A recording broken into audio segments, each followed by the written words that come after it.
Jemaah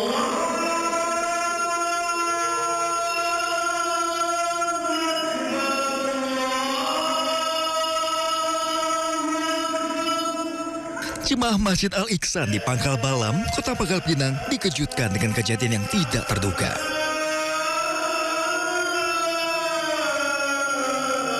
Saat menanti sholat Isya dan azan tengah dikumandangkan muazin masjid, tiba-tiba pria paruh baya tersebut ambruk usai melantutkan kalimat azan terakhir. Jemaah lainnya pun berlarian memberikan pertolongan. Namun Tuhan berkehendak lain. Pria berusia 70 tahun tersebut meninggal dunia. Pada sholat Isya, beliau masuk masjid, beduk sudah dibunyikan, tapi muazzinnya tidak berhalangan. Dilihat kiri kanan nggak ada orang, jadi terpaksa beliau yang maju. Beliau yang maju sebagai muazzinnya. Beliau melantunkan azan dari pertama sampai akhir, kalimat la ilaha illallah.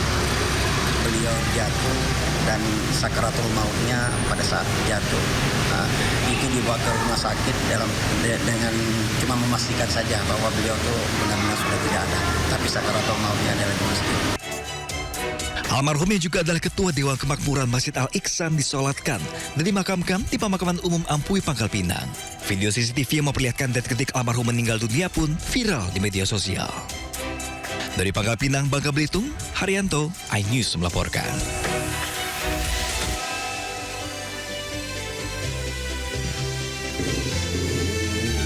Halo, selamat pagi. Selamat datang di Sindo Today, Yasmin.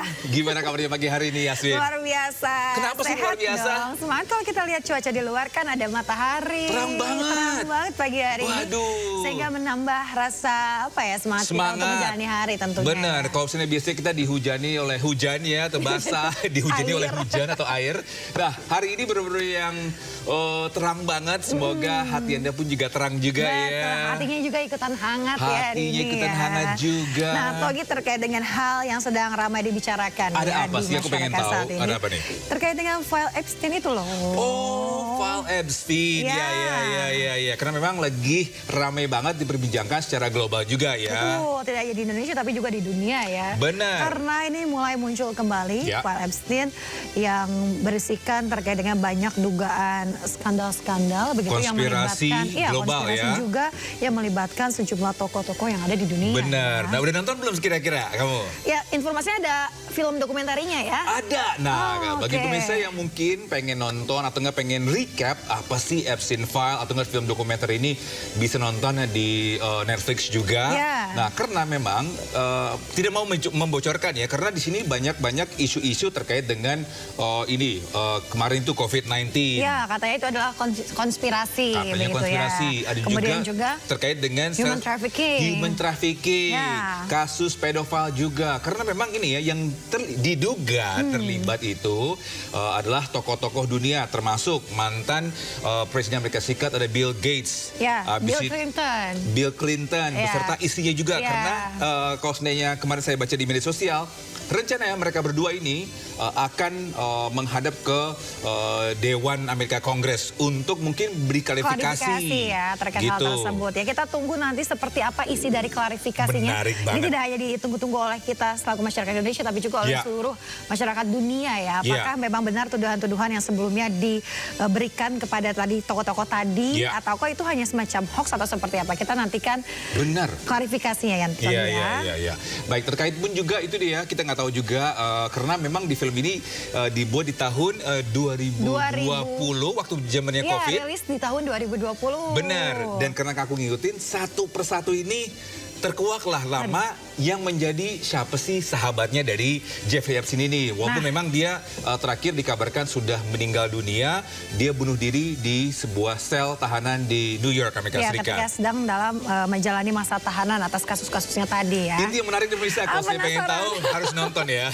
Oke, nanti saya akan coba nonton di akhir pekan untuk mencari waktu luang karena durasinya katanya 4 jam itu 4 jam. Nah, harus makan waktu, harus sehat, jangan ngantuk, jangan lupa banyak cemilan, jadi bisa nonton dengan fokus ya. fokus, benar. Betul Baik. sekali.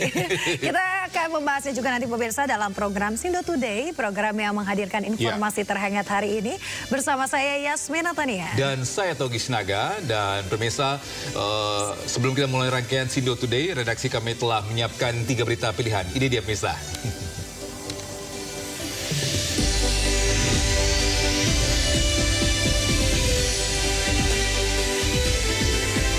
Ya, naas seorang anggota Satpol PP di Kebumen, Jawa Tengah tewas dibacok pria ODGJ yang mengamuk.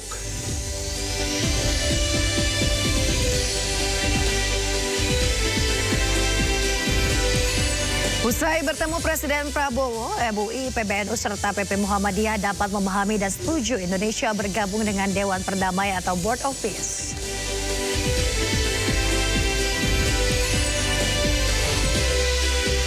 Ya, Mary Hugeng, istri mantan Kapolri Mendiang Hugeng, Iman Santoso, meninggal dunia di usia 100 tahun.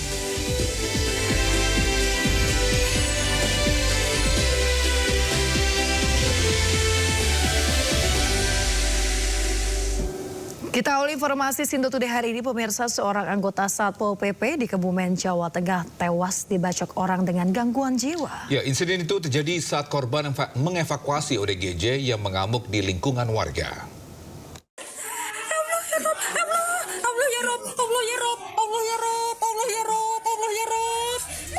Inilah detik-detik saat anggota Satpol PP diserang saat sedang melakukan proses evakuasi terhadap orang dengan gangguan jiwa di Desa Keralas, Kebumen, Jawa Tengah. ODGJ ini mengamuk sambil membawa senjata tajam dan melukai korban di bagian lehernya. Kejadian berawal saat warga melaporkan bahwa ada seorang ODGJ yang mengamuk di lingkungan tempat tinggal mereka. Tim petugas gabungan yang terdiri dari TNI Polri bersama petugas Satpol PP lainnya bergerak melakukan evakuasi. Korban kemudian dibawa ke rumah sakit terdekat untuk mendapatkan perawatan, namun nyawanya tidak dapat diselamatkan. ODGJ-nya ini mengejar petugas dengan membawa senjata tajam tersebut yang mengibatkan ada 2 personil yang terluka, yang satu personil dari Koramil dari TNI, kemudian yang satunya rekan kami dari Satpol PP. Rekan kami mendapatkan luka di leher sebelah kiri. Korban sudah diserahkan kepada keluarganya untuk dimakamkan. Hingga saat ini, petugas kepolisian Kebumen masih terus mengumpulkan keterangan saksi serta melakukan penyelidikan guna memastikan kronologi kejadian secara utuh. Dari Kebumen, Jawa Tengah, Johartoyo, iNews melaporkan. Pemirsa, 2 mobil terlibat kecelakaan di Jalan Tol Jagorawi, kilometer 31 Bogor, Jawa Barat. Ya, salah satu mobil terbakar hebat mengakibatkan 2 orang alami luka bakar.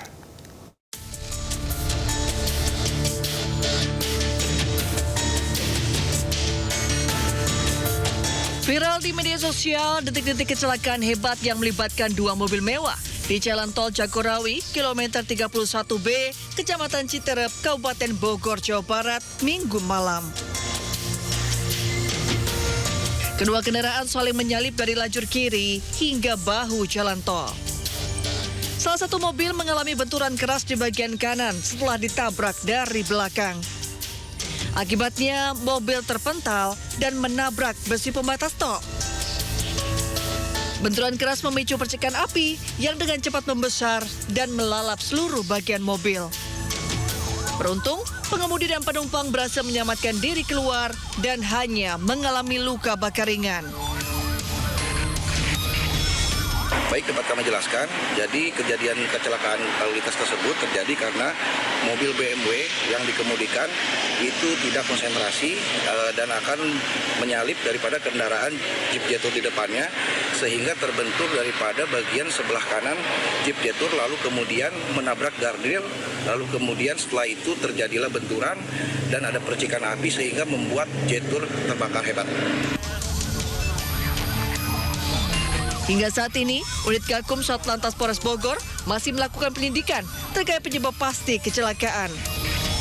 Polisi juga mendalami dugaan aksi balap liar di jalan tol yang memicu terjadinya insiden tersebut. Dari Kabupaten Bogor, Cahya Supriyatna, iNews melaporkan. Pemirsa, diduga tabung gas 3 kg bocor, sebuah warung makan di Kota Bogor, Jawa Barat ludes terbakar. Ya, api merambat cepat hingga meluntakkan seluruh bangunan.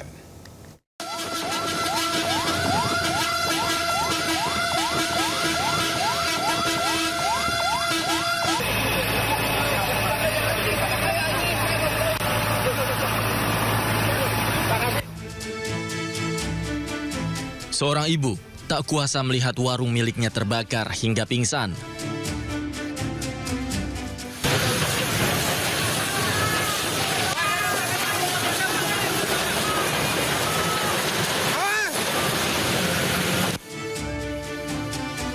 Warung tempatnya mencari nafkah di Jalan Taman Cimanggu, Bogor, Jawa Barat ludes dilalap si jago merah. Kobaran api dengan cepat melahap seluruh bangunan warung bakso miliknya. Untuk memadamkan api, petugas mengerahkan 6 unit mobil pemadam kebakaran.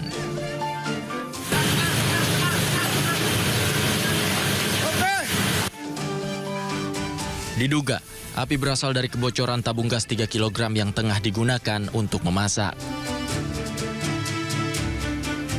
Dalam waktu kurang dari 10 menit kita sudah nyampe dan sudah tertangani. Awal api diduga dari kompor gas yang bocor, lagi masak, nyambar jadi kena ke atap. Berapa bangunan yang habis, Pak? Satu bangunan, Sotohim. Tidak ada korban jiwa dalam musibah kebakaran ini, namun kerugian ditaksir mencapai ratusan juta rupiah. Dari Bogor, Jawa Barat, Andi Firmansyah, iNews melaporkan. Berdalih memberi latihan sebelum menikah, seorang pimpinan pondok pesantren di Kabupaten Muna Barat, Sulawesi Tenggara mencabuli 4 santriwatinya. Ya, namun sejak laporan kasus pertama di Polres Muna setahun silam hingga kasus kedua pada pertengahan Januari 2026 lalu, sang pimpinan Ponpes belum juga ditahan.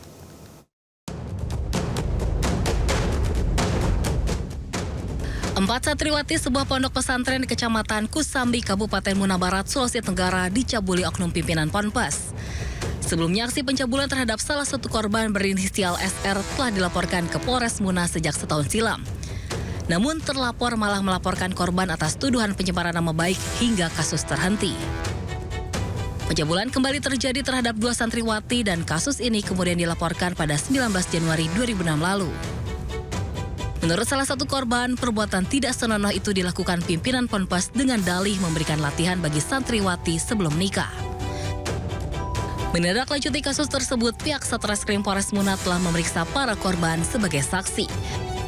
Pelecehan ini itu sudah 3 orang. 3 orang. Ini korban atau? Mereka mengaku korban. Termasuk ya ada saksi dari pihak keluarganya lah. Untuk terlapornya sendiri, Pak, terlapornya sudah diperiksa nggak? Untuk terlapor itu kita sudah layangkan undangan. Nanti dalam jangka waktu dekat mungkin dia akan datang. Hingga saat ini korban bermunculan. Awalnya 3 orang yang melaporkan dugaan aksi bejat pimpinan Ponpes. Kini total 4 orang telah melaporkan ke Polres Muna. Pemirsa, seorang remaja menjadi korban kekerasan seksual oleh sekelompok orang di Kota Jambi. Ya, Indonesia dari 4 orang pelaku, 2 diantaranya merupakan oknum anggota polisi.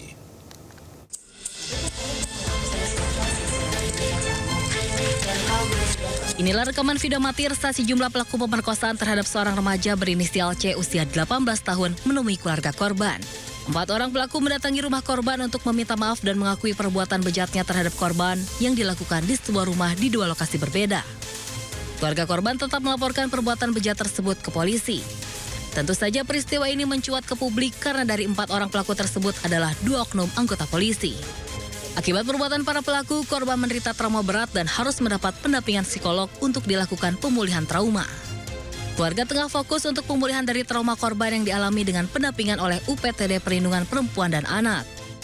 Korban ini mengalami trauma yang sangat berat, itu udah pasti. Yang kedua, disosialisasi sosial yang sangat berat yang dialami dari korban juga, seperti yang mengurungkan diri, tidak mau keluar kamar, maupun juga untuk bertemu sama teman-teman maupun ya ibu kandungnya sendiri maupun saudaranya pun gak bisa. ibu korban meminta kita sebagai penasihat hukumnya untuk kita fokuskan dulu adalah dari segi pemulihan dirinya dari korban dulu. Makanya kita juga sebagai penasihat hukum kita akan berkoordinasi juga sama UPTD PPA. Kebetulan cita-citanya korban ini kan begitu tinggi ya, artinya dia ingin mengabdi kepada negara, makanya ikut tes polwan juga. Saat ini kasus ruda paksa yang dilakukan sekelompok orang yang melibatkan 2 oknum polisi tersebut terus dilakukan penyelidikan oleh PPA Ditreskrimum Polda Jambi. Sementara itu, 2 oknum polisi melakukan proses hukum pidana dan juga harus menjalani pemeriksaan kode etik oleh Propam Polda Jambi. 4 pelaku yang melakukan tindak pidana ruda paksa atau menggunakan asusila telah dilakukan proses penahanan. Ya, penyidik dari Ditkrimum dan Propam secara cepat melakukan proses penyelidikan dan penyidikan. Ya, dan saat ini yang pelaku sudah dilakukan penahanan. Ya, dan kami sampaikan penyidikan masih terus berlanjut. Ya, masih dalam proses penyidikan dan berkaitan dengan kode etik. Ya, dari Propam juga bekerja keras secara cepat. Mudah-mudahan disegerakan untuk segera sidang kode etik. Atas perbuatannya, 2 orang polisi dan 2 orang rekannya tersebut akan terancam pasal 473 KUHP, pidana dengan ancaman hukuman di atas 5 tahun kurungan penjara. Diduga rekayasa berita acara pemeriksaan 2 anggota Polsek Cilandak diperiksa Propam Polres Jakarta Selatan. Ya, kasus terungkap saat hasil BAP kasus penganiayaan seorang saksi diduga ditambahkan narkoba di dalamnya. Tapi kenapa di BAP saya terlampir barang-barang narkoba di BAP saya tadi? Ini kertas bekas gitu, Bang? Bukan, salahnya saya nggak bisa kayak begitu. Inilah rekaman video amatir saat salah seorang saksi pelapor kasus penganiayaan melayangkan protes kepada 2 penyidik di Sentra Pelayanan Kepolisian Polsek Cilandak, Jakarta Selatan. Saksi pelapor ini tak terima adanya tambahan barang bukti narkotika pada kasus penganiayaan. Perekam sekaligus saksi dalam kasus penganiayaan yang ditangani Polsek Cilandak, Jakarta Selatan ini menduga adanya rekayasa dalam BAP. Buntut viralnya video kedua anggota kepolisian Polsek Cilandak ini kini tengah diperiksa oleh Propam Polres Jakarta Selatan.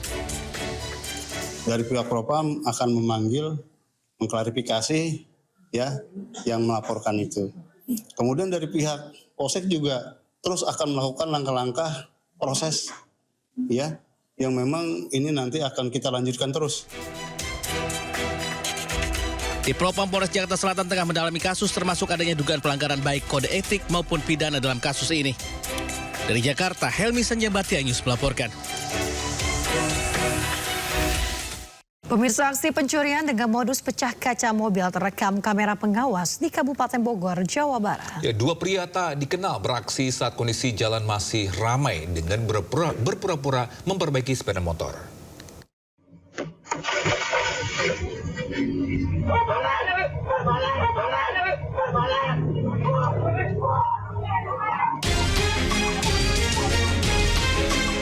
Aksi pencurian dengan modus pecah kaca mobil ini terekam jelas kamera pengawas di Jalan Raya Transyogi, Kecamatan Cilengsi, Kabupaten Bogor, Jawa Barat.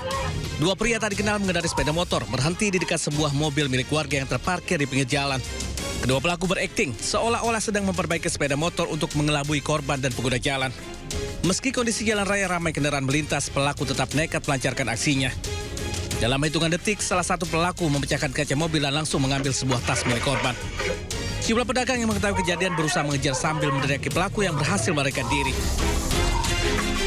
Lihat, dia ngambil tas 2, tas yang kecil sama yang gede.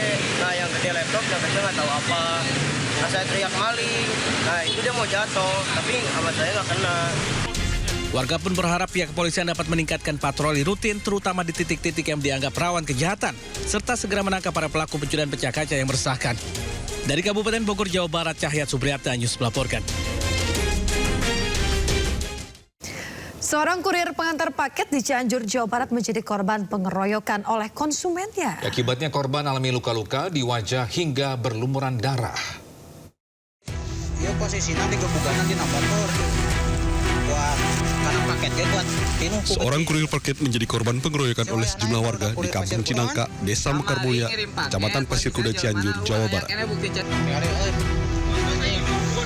Kejadian bermula saat korban mengantarkan paket dengan sistem bayar di tempat. Korban mencoba menghubungi terduga pelaku lantaran tidak berada di tempat. Keduanya sempat cekcok di telepon. Keesokan harinya, korban kembali mendatangi rumah pelaku untuk mengantarkan barang. Namun saat tiba, terduga pelaku sudah berkumpul bersama kerabat lainnya dan kemudian mengeroyok korban. Akibatnya, korban alami luka-luka di area wajah. Jadi sebenarnya pada hari Rabu tanggal 28 Januari kemarin, si kurir korban mengantarkan barang. Kemudian pada saat itu ternyata si penerima COD tidak ada tempat. Kemudian si korban menghubungi penerima COD. Nah, dari situ sudah mulai ada cekcok ya. Kemudian berlanjut besoknya ada pertemuan mengantarkan lagi barang COD-an. Nah, pada saat sampai di rumah penerima COD, di situ sudah berkumpul para pelaku 3 orang. Pasca kejadian, sebanyak 3 orang terduga pelaku pengeroyokan sudah diamankan. Akibat perbuatannya, ketiga pelaku terancam hukuman maksimal 5 tahun penjara. Dari Cianjur, Jawa Barat, Muhammad Adi Isyan, iNews melaporkan. Pemirsa, seorang pengendara sepeda motor wanita menjadi korban perampasan oleh sekelompok debt collector di kawasan Cengkareng, Jakarta Barat. Ya, tak hanya beradu mulut, para oknum tersebut juga sempat merampas ponsel korban hingga nyaris baku hantam dengan orang tua korban. Provokator kamu. Apalagi nih? Kamu yang dari Kelompok penagih utang mengadang seorang pemotor wanita yang sedang membeli bakso di kawasan Cengkareng, Jakarta Barat. Pemilik motor yang panik langsung mengabari orang tuanya. Saat cekcok dengan korban, pelaku sempat berupaya merampas ponsel yang digunakan untuk merekamnya. Oknum tersebut tidak bisa memberi kejelasan, ini langsung divideokan oleh korban hingga akhirnya beradu mulut dan ponsel milik korban sempat dirampas. Dari pengakuan orang tua korban, sepeda motor milik anaknya memang menunggak selama 2 bulan, namun masih ada jangka waktu untuk membayar. Hanya berteriak-teriak aja bahwa itu tidak boleh, itu tidak dilarang untuk merampas motor, bukan haknya. Itu karena dia bukan penegak hukum atau orang berwajib. Itulah terjadinya tadi. Perampasan ya, Pak? Perampasan, betul, mau dirampas ya tadi ya. Kuncinya sempat dicabut, diambil di mana, Pak? Kalau dia kan langsung itu bukan pakai kunci, langsung elektronik dia. Kalau PCX itu, ya jelas. Makanya dia nggak bisa. Di situlah kita berdebat sampai tadi hampir berantem juga sama beliau gitu. Ada berapa orang, Pak? Ada 4. Sempat nunjukin surat apa tuh, Pak? Dia menunjukkan surat, nggak tahu surat apa. Yang jelas surat itu tidak itu ilegal lah bahasanya gitu. Atas kejadian ini, korban langsung memviralkan ke sosial media agar tidak ada lagi debt collector yang merampas motor di tengah jalan. Setelah seharian hilang, korban banjir bandang ditemukan tewas di hilir Sungai Bedadung, Kecamatan Puger, Jember, Jawa Timur. Ya, saat terjadi banjir bandang, korban hendak mencari barang berharga hingga akhirnya hilang terseret arus. Bisa korban ditemukan oleh seorang nelayan mengambang di hilir sungai. Korban bernama Wahid yang merupakan ASN di Desa Baderan, Kecamatan Panti, Jember. Saat terjadi banjir bandang, korban hendak mencari barang yang dapat diselamatkan di rumahnya yang berada di bantaran Sungai Badaen. Namun sebagian belakangan rumahnya ambrol dan korban terseret arus banjir. Usai diotopsi, jasad korban selanjutnya dimakamkan di TPU desa setempat. Itu beliau almarhum sudah sempat mengungsikan anggota keluarga ke rumah saudara terdekat, yaitu di wilayah Kemiri yang posisinya lebih atas. Cuman yang bersangkutan korban ini akan mengambil beberapa barang berharga, mungkin itu dokumen atau surat berharga yang ketinggalan di rumah. Nah, waktu di posisi itu malam hari itu, karena rumah korban bertepatan dengan lokasi tepat di pinggir bantaran sungai, ambrol dan... Pemirsa, penyidik Barreskrim Polri menggeledah kantor PT Shinhan Sekuritas Indonesia di SCBD Jakarta. Ya, tindakan ini merupakan pengembangan kasus tindak pidana pasar modal dan pencucian uang yang telah berkekuatan hukum tetap. Pemirsa, penggeledahan bertujuan mengumpulkan bukti baru setelah vonis bersalah dijatuhkan kepada mantan pejabat BEI berinisial MBP dan Direktur PT MML berinisial J. Kini polisi menetapkan 3 tersangka baru, BH, DA, dan RE. Penyidik menemukan fakta bahwa PT MML dengan kode saham pipa seharusnya tidak layak melantai di bursa karena valuasi aset yang tidak memenuhi syarat. Meski begitu, saat IPO, PT MML berhasil menghimpun dana 97 miliar rupiah dengan PT Shinhan Sekuritas sebagai penjamin emisi.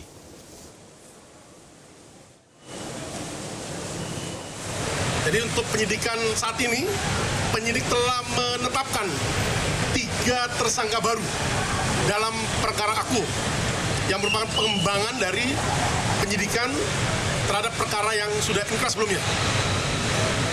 Dari proses penyidikan di atas, penyidik menemukan fakta bahwa sebenarnya PT MML dengan kode saham pipa tidak layak untuk melantai di bursa efek. Pemirsa, pasca penyerangan sekelompok orang ke gudang layanan belanja daring di Pasar Minggu, Jakarta Selatan, pelaku meminta maaf kepada korban. Ya, pelaku juga berjanji akan mengganti rugi. Dengan etikat baik saya, menyampaikan permohonan maaf yang sebesar-besarnya kepada para korban atas ketidaknyamanan dan kerugian yang timbul akibat kejadian tersebut. Saya sangat menyesal atas kejadian yang terjadi. Dengan ini saya mohon maaf serta sebagai bentuk tanggung jawab moral dan sosial.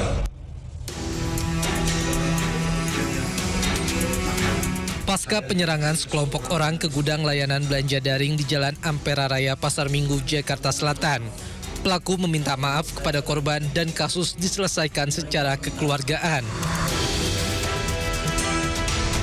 Dalam unggahan di media sosial, pelaku menyebut dirinya bersalah telah membuat keributan tersebut dan akan mengganti seluruh kerugian.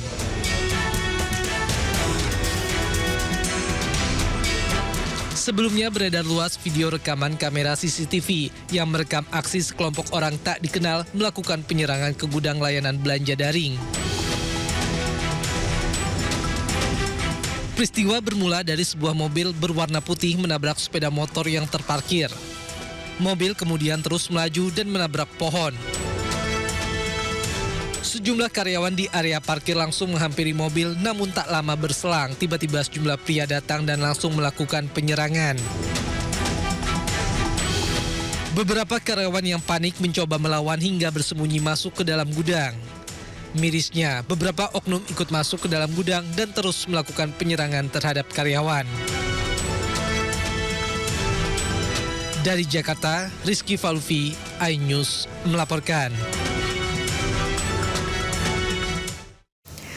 Pemirsa, seorang pria diduga hendak menculik bayi di Rusun Muara Baru, Penjaringan, Jakarta Utara. Ya, pelaku ditangkap warga dan sempat menjadi bulan-bulanan warga sebelum diserahkan ke polisi.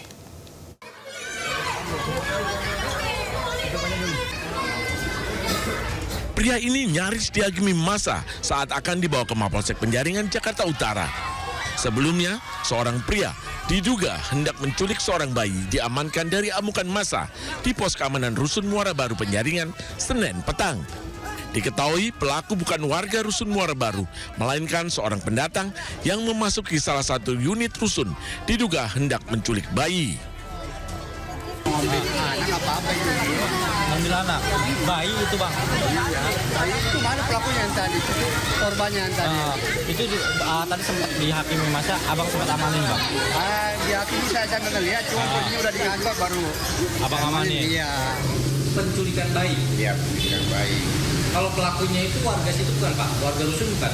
Bukan. Oh bukan? Bukan, pendatang. Ada berapa orang? Satu orang sebenarnya, saya lihat ini satu orang. Itu laporannya itu? Ya, laporannya penculikan bayi itu. Kini pelaku diperiksa di Mapolsek Penjaringan, Jakarta Utara.